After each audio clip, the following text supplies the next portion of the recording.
Янжмаагийн бие муудаж хол ойрын бүх хамаатан саднан цуглаад байлаа. Чихрийн шижнэн хүндэрч эмчилгээгүй болсон 45 настай бүсгүй 5 хүүхэдтэй санаа зовж 20 гаруй жил ханилсан шарваас арх битгий юу хитэн хүүхдэд бод би тэсгүй нь ойлгомжтой боллоо хэмээн гуйж аргаддаг байжээ.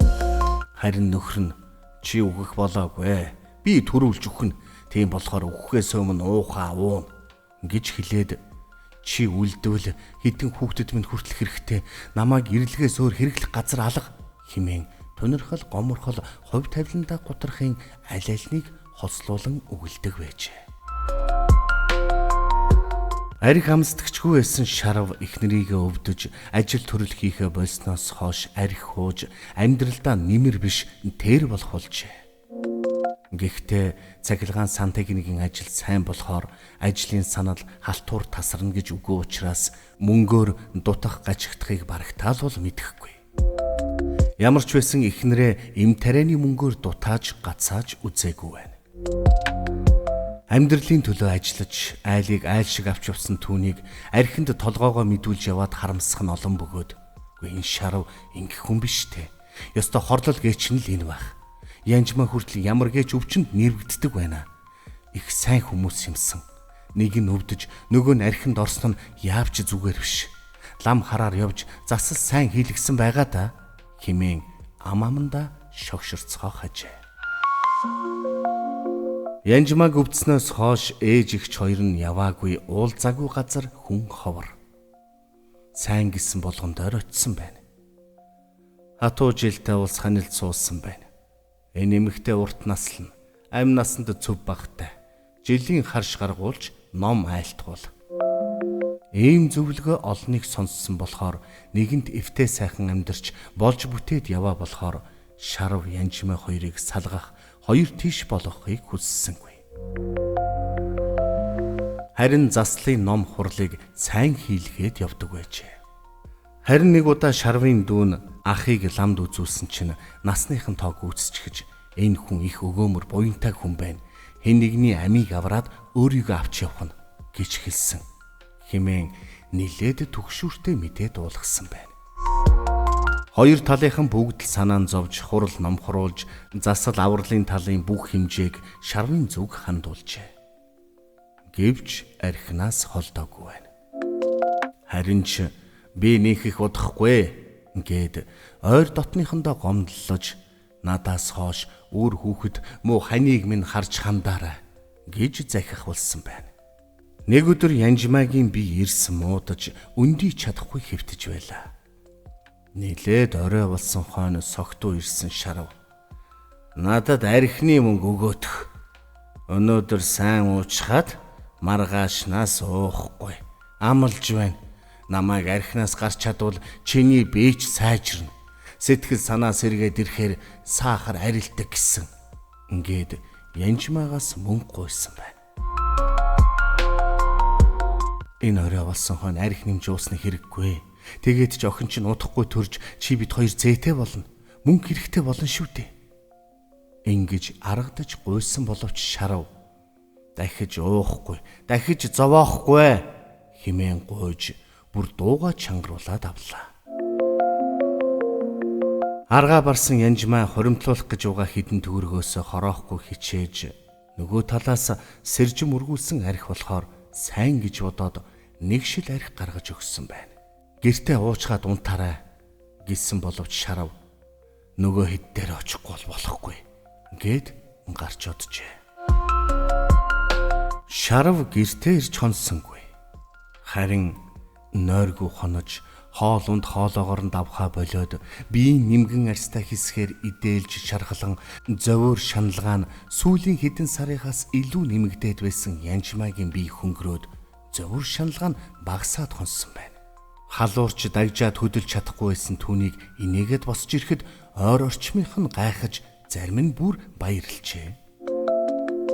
Бие нэлт сайжирсан бүсгүй усанд орчхоод гэр орноо цэвэрлэж нөхрийнхөө бүх хувцсыг өөрийн гараар угаажээ. Өдрийн хоол цай бэлтгэж байх зураа архитай ч согтсон ч гэсэн хүрээд ирдэг. Бие нь яаж вэ гэд санаа тавьдаг байснаа бүр болоод тагчиг алга болоо шив. хэмээн дотроо гоморхож гар утас нь хаалттай байсанд уламж бухимдсан байна. Үдээс хойш тэдний огт танихгүй хоёр хүн иржээ. Дүүргийн цагдаагийн хэлцээс явж байна гэснээ. Энэ хүнийг таних уу гэд амар төрх байдалтайгаар хэвтэх нөхрийнхэн зургийг үзүүлсэн байна. Шарав инхүү нас баржээ. Задлан шинжилгээ хийлгсэн боловч гадны ямар нэг нөлөөгүй арх хэтрүүлэн хэрэгснээс зүрх нь хаагдсан гэсэн дүгнэлт гарсан байна. Уг үйлдэл гэдэг ямар айхтар ул мөртэй байдгийг Янжма биеэрээ үзэж би төрүүлж өгнө. Чи үлдвэл хэдэн хүүхдэд минь тустай.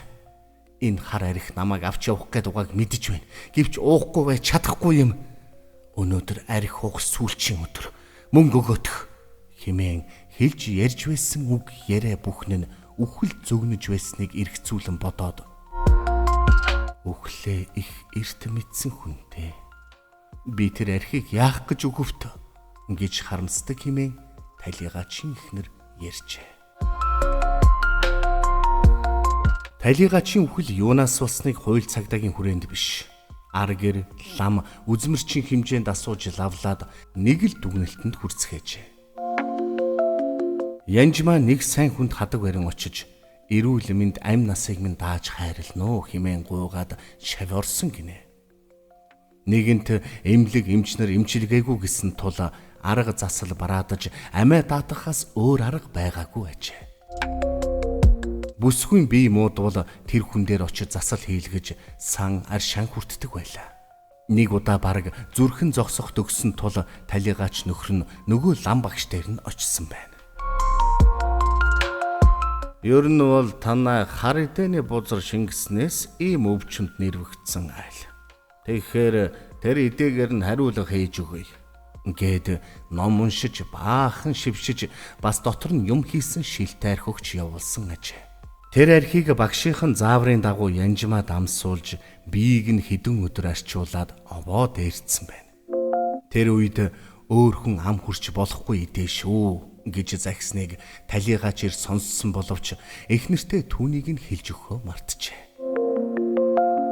Тэр шидтэй архийг хадгалж байсан эхнэр нь арх мөнгө нэгсэн нөхөртөө өгч түүнийг айлд авч очиж уусан шарав нас барсан гэдгийг тайлж өгсөн байна.